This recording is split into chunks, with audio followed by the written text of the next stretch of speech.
ये मेरे पास एक सिरिंज है, इसके ऊपर मैंने इंसुलेटेड कॉपर वायर के बहुत सारे टर्न्स लपेट रखे हैं और कॉपर वायर के एंड से मैंने इंसुलेशन हटा के इसको मैंने मल्टीमीटर से कनेक्ट कर रखा है और मल्टीमीटर को मैंने वोल्टमीटर की तरह भी यूज़ मैं कर रहा हूँ। ये है मेरे पास नियोडियम मैग्नेट।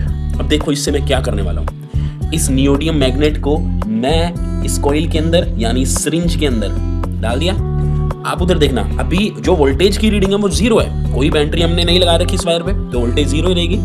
अब देखना, ये लिया सिरिंज को मैंने अपने हाथ में, देखो वोल्टेज की कुछ वैल्यू आई, फिर से उधर लेके जाता हूँ, फिर से वोल्टेज की कुछ ना कुछ वैल्यू आई, मतलब मैग्नेट के कॉइल के अंदर मूवमेंट से वोल्टेज जनरेट हो रही है और जब तक मोशन हो रहा है तब तक वोल्टेज जनरेट हो रही है। देखो मोशन हुई, वोल्टेज जनरेट हुई, मोशन रुकी, वोल्टेज डिसअपीयर हो गई, फिर से मोशन हुई तो वोल्टेज जनरेट हुई और मोशन खत्म हुई तो फिर से वोल्टेज डिसअपीयर हो गई। तो अभी देखो मैं क्या करता हूँ, थोड़ी सी ये मोशन को फास्ट करने की कोशिश करता हूँ। पहले एक बार वैल्यू देखो आप, ठीक है ठीक है, 2.3, 19, 8। जब मोशन मैं ऐसे कर रहा हूँ, अब मैं थोड़ी सी मोशन जो है, जो मैग्नेट की मोशन अंदर फास्ट करूँगा। देखो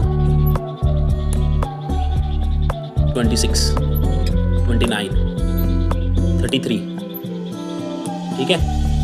तो इससे क्या पता लग रहा है कि जब मोशन फास्ट होती है, 28, देखो 31, 33, 33.6, तो मतलब जब मोशन फास्ट हुई तो जो वोल्टेज जनरेशन है वो भी ज़्यादा हुआ।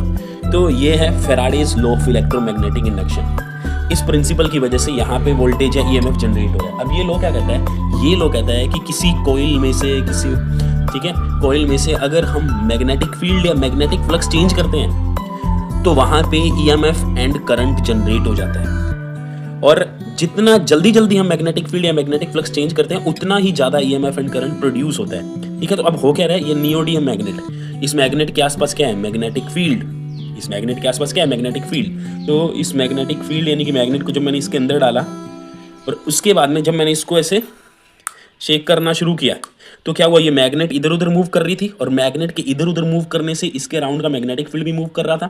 तो इस कॉइल के अंदर जो मैग्नेटिक फील्ड था उसकी वैल्यू लगातार चेंज हो रही थी। जब मैग्नेट पास आ रही थी तो मैग्नेटिक फील्ड बढ़ रहा था, जब मैग्नेट दूर जा रही थी तो मैग्नेटिक फील्ड कम हो रहा था, है ना। तो इससे पता लग रहा है कि जब कॉइल में मैग्नेटिक फील्ड या मैग्नेटिक फ्लक्स चेंज होगा तो करंट एंड ईएमएफ प्रोड्यूस होगा और वो जितना जल्दी चेंज होगा मैग्नेटिक फील्ड या मैग्नेटिक फ्लक्स, हम जितना फास्ट चेंज करेंगे उतना ही ज़्यादा करंट एंड ईएमएफ प्रोड्यूस होगा। तो ये Faraday's law of electromagnetic induction को सिंपल एक्सपेरिमेंट से हमने क्या कर दिया, प्रैक्टिकली डेमोन्स्ट्रेट कर दिया। देखो कुछ भी नहीं लगा, ये लैब के अंदर होता है।